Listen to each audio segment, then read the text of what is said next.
안녕하세요. 저는 자녀 양육 안내의 첫 파트를 진행할 가사조사관 구자경입니다.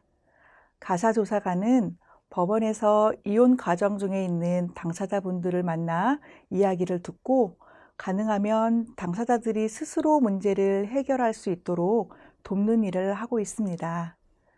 그 과정에서 부모와 자녀를 만나며 경험한 내용을 토대로 여러분에게 도움이 될 만한 정보를 전달해 드리고자 본 자녀 양육 안내를 진행하고 있습니다.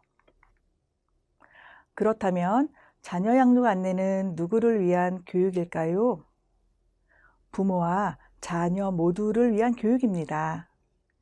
지금은 이혼에 대한 부모의 생각이 다를 수 있고 각자 처한 상황도 다를 수 있습니다. 그러나 이 교육을 듣는 분들의 공통점이 있다면 지금 현재 이혼 과정 중에 있다는 점, 그리고 세상에서 가장 소중한 자녀의 하나뿐인 부모라는 점이 아닐까 싶습니다.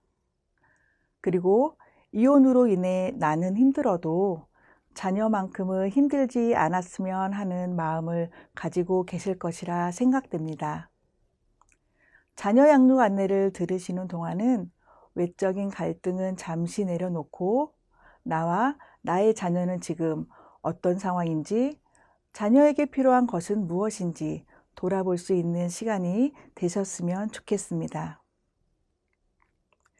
교육을 진행하기에 앞서 유의사항을 말씀드리겠습니다.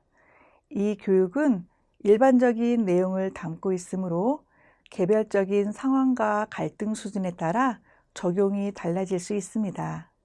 예를 들어 알코올 등의 약물 남용이나 정신과 질환이 있는 경우, 혹은 가정폭력이나 아동학대, 그 외에 형사상 문제가 있는 경우에는 교육 내용을 그대로 적용하기에 적절하지 않을 수 있습니다. 이러한 경우 교육 내용을 일방적으로 나에게 유리하게 해석하기보다는 전문가, 전문기관, 지역 자원의 도움을 받는 것이 필요할 수 있습니다. 본 자녀 양육 안내는 크게 세 가지 내용으로 구성되어 있습니다.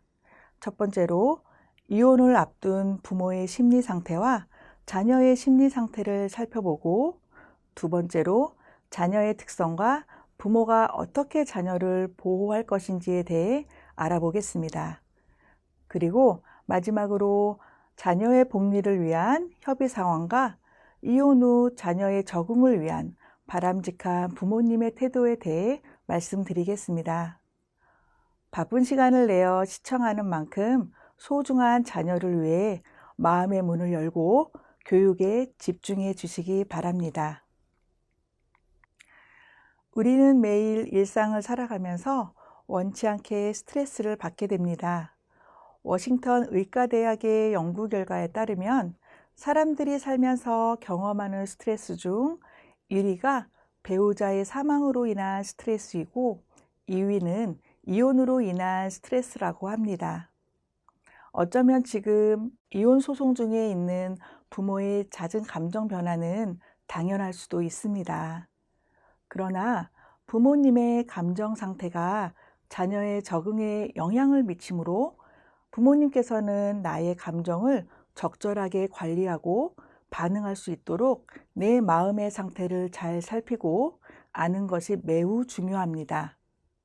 먼저 나의 상태는 지금 어떤지 살펴보도록 하겠습니다. 상당한 시간이 소요되는 이혼 절차를 경험하면서 부모는 충격, 분노, 감정의 기복, 수용의 단계를 거친다고 합니다. 모든 사람들이 이 단계들을 순서대로 거치는 것도 아니고 모든 단계에 머무는 시간이 같지 않기 때문에 나와 상대방의 감정 단계는 다를 수 있습니다. 이혼과 관련하여 첫 번째 감정은 충격입니다. 충격은 강한 감정에 압도되어 아무것도 없는 것 같이 느껴지고 무감각하여 불안을 느끼는 단계입니다. 그리고 때로는 어떻게 나에게 이럴 수가 있어? 라는 생각에 분노와 불안을 느끼기도 합니다. 감정의 기복 단계에서는 슬픔과 불확실감, 안도감과 확실감 등 상반된 감정이 수시로 교차하는 단계로 이혼하면 어떻게 하지? 아니야, 차라리 이혼하는 게 낫겠어. 라는 생각이 반복적으로 들기도 합니다. 이런 감정들이 단계들을 경험한 후 결국 수용의 단계가 되면 이혼이라는 현실을 점차 받아들이게 되고 이혼 후에 새로운 삶을 준비할 수 있게 됩니다. 이혼 소송을 먼저 제기한 사람의 입장에서는 이미 여러 감정의 변화를 겪으면서 결국 이혼할 수밖에 없겠다는 결정을 내리셨을 것입니다. 그러나 상대방은 이혼하자는 말에 충격을 받는 것에서부터 시작할 수 있습니다. 그래서 나의 감정 단계와 상대방의 감정 단계가 다를 수 있고 서로의 감정 상태가 다르기 때문에 상대방을 이해하기 힘들고 의견을 조정하는 것이 쉽지 않을 수 있습니다. 지금 여러분은 어떤 상태이신가요? 각 감정 단계에 따라 설득, 대화, 기다림 등의 노력이 필요할 수 있습니다. 나의 감정 단계와 상대방의 감정 단계가 다를 수 있음을 이해한다면 보다 합리적인 선택을 할 수 있을 것입니다.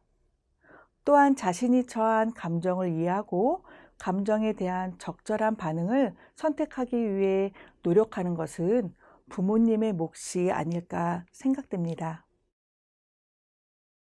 이혼 과정에서 부모님이 가장 많이 하는 실수는 자녀와 장기간 관계 단절하기, 자녀 앞에서 서로를 비난하기, 자녀를 소송의 도구로 이용하기입니다. 자녀와의 장기간 관계 단절이란 물리적인 것뿐만 아니라 심리적인 것도 포함이 됩니다. 간혹 부모님이 자녀가 상대 부모를 만나고 싶어 하지 않는다며 이혼 소송이 끝난 후에 만났으면 좋겠다고 하는 경우가 있습니다. 하지만 그 이유를 들여다보면 자녀보다는 부모 자신이 이혼 결심이 흔들릴까봐 혹은 상대방이 자녀에게 부정적인 이야기를 할까봐 염려되는 마음에서 비롯된 경우들을 볼 수 있습니다. 이처럼 상대 부모와 자녀의 관계를 단절하려는 의도는 없는지 스스로 돌아보셨으면 좋겠습니다. 다음으로 자녀 앞에서 서로를 비난하는 것은 직접적인 비난뿐만 아니라 무의식적인 냉랭한 눈빛 등도 포함이 됩니다. 또한 양육을 도와주시는 조부모님께서 속상한 마음에 하신 말이나 자녀가 자는 줄 알고 했던 말들을 자녀가 들을 경우 자녀는 그 비난을 자신의 것으로 받아들이기도 합니다.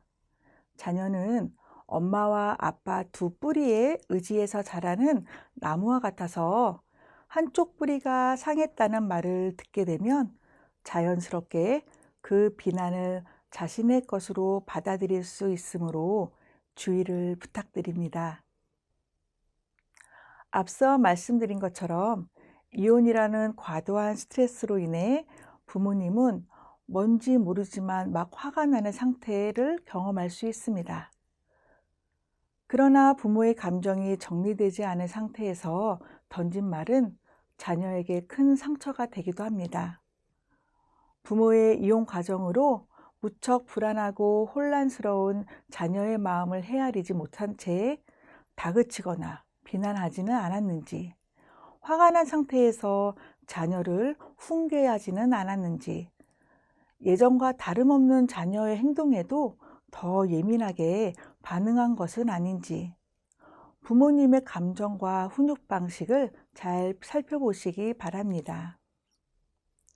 부모님께서 이런 말을 자녀에게 하실 때는 나도 너무 힘들어서 혹은 내가 키우는 자녀가 잘못될까봐 걱정돼서가 아닐까 싶습니다.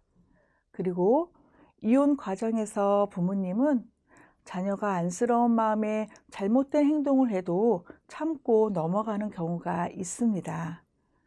그렇게 참다가 갑자기 화를 낼 경우 부모님은 내가 얼마나 오래 참았는데 라고 하시겠지만 자녀는 부모님이 참는 것을 모르기 때문에 당황스러울 수 있습니다. 그래서 부모님이 일관적인 태도를 가질 수 있도록 노력하시는 것이 필요합니다. 우리 자녀는 지금 어떤 상태일까요?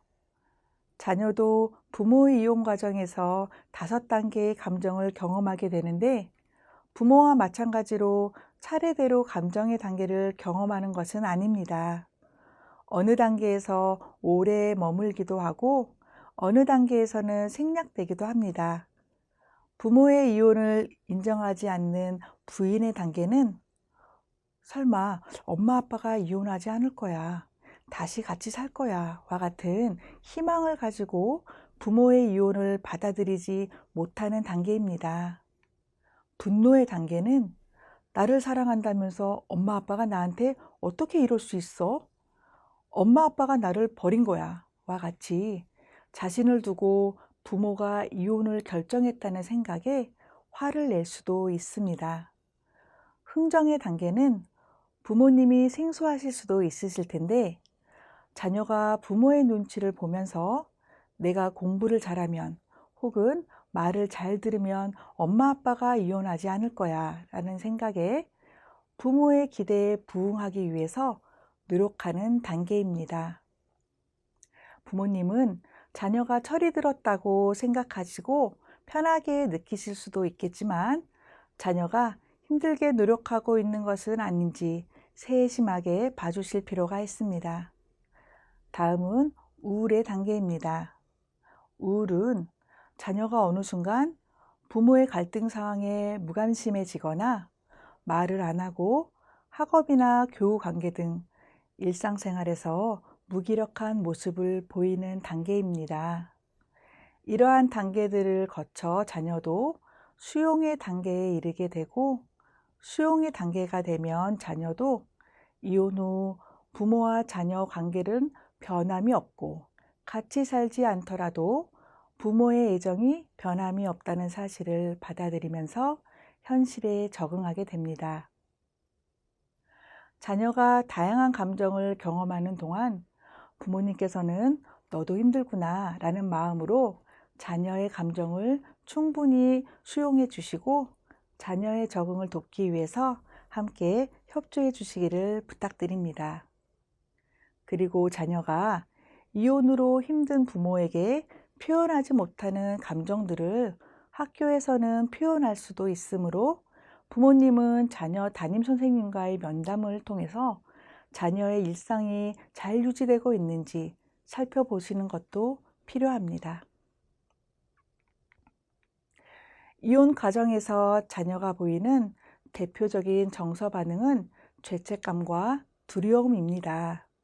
자녀는 자기중심적인 특성이 있어서 부모의 갈등이나 이혼이 나로 인해 발생했다고 생각할 수 있습니다. 그러므로 부모님께서는 이혼은 너의 잘못이 아니라는 것을 알려주실 필요가 있습니다. 또한 자녀가 예상하지 못한 변화에 큰 두려움을 느낄 수 있으므로 부모님은 자녀의 눈높이에 맞춰 현재 상황을 알려주는 것이 좋습니다. 자녀는 장차 어디서 살게 될지 아빠 혹은 엄마를 만날 수 있을지와 같은 많은 생각을 하고 있을지도 모릅니다.